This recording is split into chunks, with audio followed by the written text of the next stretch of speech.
அது அவங்க போய் பக்கத்துல உட்காரு. ஏதாவது கொஞ்சம் மீந்தது சொந்தது கொடுத்தோம்னா நீ அப்படியே போயிட்டு அந்த பக்கமா அப்படி பண்ணு. எப்படி நடக்கணும்? மனிதன் பிறந்தா அடக்கம் இருக்க வேண்டும். அடக்கமா நடக்கணும். ஆமா சரியா? எனக்கு தெரியுங்க. குடிக்காரனா இருந்தாலும் குச்சி மாதிரி தெரியக்கூடாது. ஆமா. ஆனா குடிச்சிட்டு வந்து கூடுதல கூசல் போடக்கூடாது. கொய்ந்த போடக்கூடாது. கூசல் போடக்கூடாது. அவன் மனுஷன் கிடையாது. மனிதனை பிறந்ததுக்கு அழகு இல்ல. சரியா? ஆட்ட மக்கள் வந்தோமா ஆட்ட ஆடுறாங்களா என்ன கதை சொல்றாங்க அத காதுல கேட்கணும். காதுல கேட்டு பாரு. நாடகத்தோட அந்த ஆட்டம் சொல்ல அப்படி காதுல கேட்டுட்டு காலையில ஜவாது மாலகர் வந்தாங்க. நல்லா நடிச்சாங்க. இல்ல நல்லா நடிக்கல. ஆமாமா இதத்தான் சொல்லணுமே தவிர கூசல் போடக்கூடாது. அப்படி இருந்தாலும் நான் வருகிற போது இதெல்லாம் என்ன சபை ஐயா இது எல்லாம் நான் வருகிற நேரத்தை என்ன சபை இது? இது எல்லாம் புழுக்கு பாயர் சபை.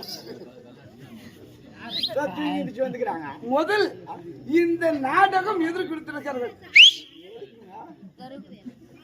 நைட்டுக்கெல்லாம் வரணும். அவங்க கிட்ட மகாராஜா நைட்டுக்கெல்லாம் வரணும். பகலெல்லாம் நல்லா வேலை செஞ்சுட்டு பணம் கொஞ்சம் அதிகமா போயிட்டுக்கோ. யாருக்கிட்ட? இவங்க கிட்ட எல்லாம் நாடகம் விட்டாங்க. நாடகம் விட்டும் கிட்ட பணம் அதிகமா இருக்குதுன்னு வந்து செலவு பண்றதுக்காக நாடகம் விட்டுக்கிறாங்க. வயிற்றுக்காரன் அதுக்கு இல்லையா? வருண பகவான் என்று சொல்லக்கூடிய மழையின் காரணமாக இடியந்திரப்பட்டவர் இந்த இல்லத்தில் இடியிறங்கி இருக்கிறார்கள். சரிங்க. சரியா? அதனால நாடு கொடுத்துருக்காங்க. சரியா? எனக்கு ஏன் அவங்களா சொல்லிட்டு போறதா பார்த்தா பணத்துக்காக தான் பணம் மிச்சமா செலவு பண்றது நாடு கொடுக்குறாங்களான்னு நினைச்சேன். பணம் மிச்சம் வந்தா ஒரு கரவால் மாடு பிடிப்பாங்க. இன்னும் 10 ரூபாய் சமாளிப்பாங்க. சரியா? அவங்க பணம் மிச்சமாக்குதுன்னு சொல்ல இந்த இடியந்திரனாகப்பட்டவர் இல்லத்துல இறங்கி இருப்பதனால இந்த நாடகம் எடுத்தால் அந்த தோஷம் எல்லாம் நிவர்த்தி ஆகுமா? சான்றோர் வாக்கு. சரி அதற்காக இந்த நாடகத்தில் இருக்கிறது. இப்ப சபை என்ன சபை தெரியுமா? என்ன சபை மகாராஜா? 4 வேதம் 6 சாஸ்திரம் 18 புராணம் 28 யாகம் 56 அச்சரம் 64 கல்வி ஞானம் 96 தத்துவம். இதுல கெத்து இவரு 4 கேள்விதான். எங்க 64 கேள்வியை காணோன்ற ஐயா இவனுக்கு என்ன பண்ணவா சொல்லுங்க. மகாராஜா 64 கேள்வியை காணும். 64 கேள்வியை காணும். நான் அடிக்க கூடாது. சரியா? நான் அடிச்சா நீ அடிக்க மாட்டேன்றதுனால இப்படி பேச்சு வருது. என்கிட்ட நீ பேசக்கூடாது. பேச வேண்டிய இடத்துல பேசியா? சரி மகாராஜா. வாங்கறத வாங்கிக்கோ. சரியா? நான் 64 கேள்வியை காணும் சொல்ல 64 கல்வி ஞானம். 64 கேள்வியை காணும் தேடுறதுக்கு போட்டுப்பாங்க. எந்த வீட்டுல போய் 64 கேள்வியை தேடுறது? கல்வி ஞானம். கல்வி ஞானம். ஆயர்கலை 64. சரியா? சரிமா. ஆயர்கலை 64 கலை நம்ம தெருக்கூத்து நடிக்கிறோமே இது ஒரு கலை. கலை. ஆமா சரிமா. 64 கல்வி ஞானம் 96 தத்துவம் 108 கீதை அனைத்தும் கற்றுணர்ந்த சபை. இப்பேற்பட்ட சபைக்கு ஓட்டமாகி வந்தேனே நான் யாரு? என் நாட்டை சேர்ந்தவன். என் தாயாரு தந்தை யாரு? என் குலம் என்ன என்று அறிந்தாயா? மகாராஜா சொல்லுங்க.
உடம்பு பச பச பசன்னு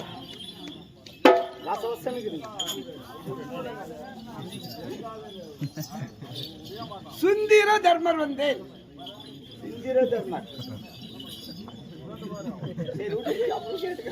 சொல்லுங்க மகாராஜா.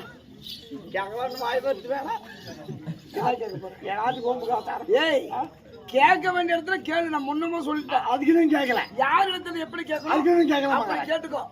ஆனா என்ன இடத்துல எப்படி பேச விட்டு போட்டோம். நாங்க அடிக்க கூடாது.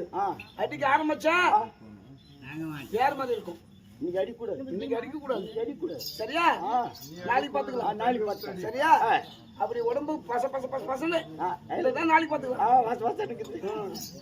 சுந்தர தர்மர் வந்து சூதினர் பகடையாடி தமையன் துரியத்தை தோற்றிட்ட சுந்தர தர்மர் சொன்னேன். என் தாயார் தந்தையார் என் குலம் என்ன கிளாஸ் சாராயம் என்ன என்ன பண்றது உன்ன குலாச்சாரம் என்ன விளக்கமா கிளாஸ்ல சாராயம் என்ன பாப்பா எங்க அம்மா ஓமம் கொஞ்சம் அதிகமா ஊத்திட்டாங்க. கண்டு தமிழ என்ன பார்த்தா நான் சாராயம்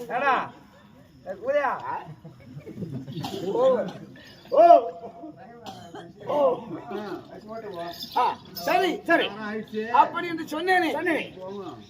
நான் என் குலத்தை சார்ந்தவன். ஆமாமா தெரியல ஐயா சொல்லுங்க.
நான் குருநாடு குருகுலம் குந்து மக்கள் ஐவராஜாக்கள் நான் பரம்பரா சந்திரகுலம் பாண்டு மக்கள் ஐவராஜாக்கள் அப்படின்னு சொன்னேனே. ஆமா என் அப்பா பாண்டு மகாராஜன். சரி என் அம்மா குந்தம்மா தேவி. ஓஹோ அப்படி இருந்தாலும் சரி மகாராஜா. நான் யார் வம்சத்தில் பிறந்திருக்கேன்? யார் வம்சத்துல பிறந்தீர்கள்? அப்பா பாண்டு மகாராஜன். என் அம்மா குந்தம்மா தேவி இருந்தாலும் நான் யம தர்ம வம்சத்தால் பிறந்திருக்கிறேன். யமனுக்கு பிறந்தீங்களா?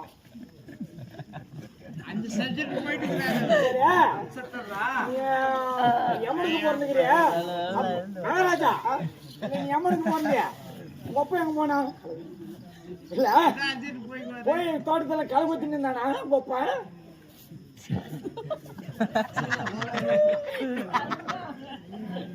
அப்பா பாண்டு மகாராஜன் இருக்கு நேரம். ஆமா அம்மா குந்தம்மா இருந்தாலே அப்பா பாண்டுராஜன் சொன்னி யம தர்மன் அம்சத்தில் பிறந்திருக்கிறேன். என்ன காரணம் அப்படின்னு கேக்குறேன். நியாயமான கேள்விதான். ஆமா ஆமா சரியா? நல்ல கேள்விதான் கேட்டேன். சொல்லுங்க. உன்னை அடிக்க கூடாது. ஆமா ஆமா சரியா? நான் கேட்டது தப்பு இல்லையே தம்பி. என் அப்பா பாண்டு மகாராஜன் எங்க சென்றா தெரியுமா? எங்க மகாராஜா? வனத்திற்கு வேட்டைக்கு சென்றார். ஓ வேட்டைக்கு சென்றார். ஆமா. வேட்டைக்கு செல்லுகிற நேரத்திலே அமுதந்த முனிவர் நீண்ட நாளாக தவத்தில் இருந்தாராம். சரி தவத்தில் இருந்து தவத்தை முடித்து விட்டு அன்னுடைய மனைவி சொல்லக்கூடிய சிறுங்கி பத்தினி இடத்துல வந்து சரி தேவி நான் தவத்தை முடித்து விட்டேன். ஆமா நீ நானும் ஒன்று சேர வேண்டும் அப்படின்னு கேட்டாராம். யார் கேட்டது? அமுதந்த முனிவர் கேட்டார். அமுதந்த முனிவர் கேட்கிற நேரத்துல அந்த அம்மா சொல்லுவான், சுவாமி நீ நீண்ட நாளாக தவத்தில் இருந்தாய். ஆமா உனக்கு காம உணர்ச்சி அதிகமாக இருக்கும். ஓஹோ அதனால சரி இவ்வுலகத்திலே எது காமம் மிகுந்தது அந்த உருவம் விடுத்து ஆ. நம்ம 22 பேரும் சேரலாம் அப்படின்னு சரி அந்த அம்மையார் சொன்னதாம். சரி அதற்கு ஆ. அமிர்த முனிவர் சொன்னாராம், ஆ. தேவி ஆ. இவ்வுலகத்திலே காமத்தில் மிகுந்தது ஆ. மான். மான் சரியா? ஆ.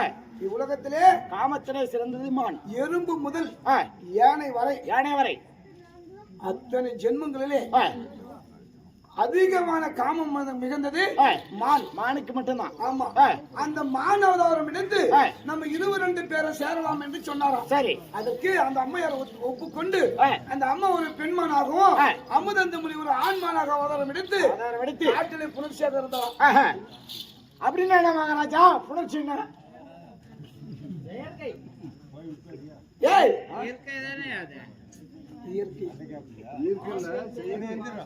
இயற்கையா மழை பெய்யுது நினைச்சுங்க. ஏய் புணர்ச்சி தான் தெரியல. தெரியாது மகாராஜா. உடல் ஊரு கொண்டிருந்ததா? உடல் உருவு. ஆமா. சரி விடு. கேட்க மாட்டான். அப்படி இருக்கிற நேரத்துல ஆமாமா என் அப்பா காட்டுக்கு வேலைக்கு வந்தவர் மானை பார்த்தா சும்மா இருப்பாரா? அம்மா இருப்பாரா? என்ன பண்ணாரு? புடிச்சுன்னு வந்துட்டாரா? எடுத்தாரா பானம். ஓ பானம். சரியா? தொடுத்தாரா ஆண்மான் மீது. ஆண்மான் மீது விழுந்த போது சரி அந்த அமுதந்த முனிவர் சுயரூபத்தில் இருந்து ஆ. அதே பாண்டு நானும் என் மனைவியும் ஓஹோ உடல் உறவு கொண்டிருக்க நேரத்திலே என் மீதிலே வான பிரவேசம் செய்த அல்லவா அல்லவா நீ உன் மனைவி ஒன்று சேர்ந்தால் உன்னுடைய தலை 16 சுக்கலாக வெடித்து சாக கடவுள் பிடி சாபம் அப்பாவுக்கு கொடுத்து விட்டார். எங்க அப்பாவுக்கு சாபம் கொடுத்தாரு. போச்சுக்கோ கொடுத்தாரா? எங்க அப்பாவும் எங்க அம்மாவும் ஒண்ணு சேர்ந்தா எங்க அப்பா ஒப்பந்தேல வெடிச்சு போடும். அதனாலதான் எம்மங்கிட்ட போனாரா? அதனால எங்க அம்மா இடத்துல வந்து தேவி நான் அமுதந்த முனிவர் இடத்துல சாபம் பெற்றிருக்கிறேன். சரி நீ நானும் ஒன்று சேர்ந்தால் என்னுடைய தலை 16 சுக்கலாக வெடித்து நான் இறந்து விடுவேன். அதனால உன் அம்மா விட சொல்லு சென்று விடு அப்படின்னு உரைத்தாராம். சரி அது என் அம்மா சொன்னதாம். சுவாமி நான் புகுந்த வீட்டை விடுத்து புகுந்த வீட்டுக்கு சென்றது உண்டானால் நான் இருந்ததுக்கு சமம் அப்படின்னு சொல்லுச்சான். சரி யார் சொன்னது? யாரு அம்மா சொல்றாங்க? எங்க அம்மா சொன்னதான். அதற்கு சுவாமி குழந்தை பெற வேண்டும் என்று சொன்னால் நான் 5 வயதாக இருக்கிற போது தூர்வாசகர் முனிவிடத்திலே பணிவிட வேலை செய்தேன். ஓ பணிவிட வேலை செய்தீர்கள்? செய்தேன். அப்ப எனக்கு பிள்ளை பெறுவதற்காக 5 மந்திரம் கொடுத்திருக்கார். ஓ மந்திரம் கொடுத்திருக்கிறார்? ஆமா. ஓஹோ அதன் மூலியமாக பிள்ளை பெற்றுடுவேன் அப்படின்னு எங்க அம்மா சொன்னதா. அம்மா சொன்னது. எங்க அப்பாவுக்கு ஒரு தைரியம். சரி நம்ம சந்திரகுல வம்சம் மேல் ஓங்க வேண்டும் அல்லவா? ஆமா. அதனால தேவி முதல் மாதராக யம தர்மனை நினைத்து ஒரு மந்திர உபதேசம் செய் அப்படின்னு சொன்னாராம். அப்போது அந்த முதலாக தூர்வாசகரோட கொடுத்த மந்திரத்தை உச்சரிக்கிற போது அந்த மந்திரமானது யம தர்மனை கட்டி இழுத்து வந்ததா. யாரிடத்துல? எங்க அம்மா இடத்துல. ஆமா. அதனால யம தர்மன் நம்ம சத்தால் நான் பிறந்திருக்கிறேன். ஓ சரி மகாராஜா இப்ப அர்த்தம் புரிஞ்சுங்க. சரியா? இருந்தாலும் அப்பம் களை வெட்ட போறேன். சரி அப்படியும் போட்டோம். அதனால இந்த தினத்திலே நம்ம பேசிக்கொண்டே போனால் 2 மணி நேரம் கூட பேசலாம். ஆமா சரியா? என் பெரியப்பா பிள்ளை என்று சொல்லக்கூடிய துரியோதனன் செய்த வஞ்சகம் எங்களை 1 2 3 4 பல வஞ்சகம் செய்தால் என்ன செய்த தெரியுமா?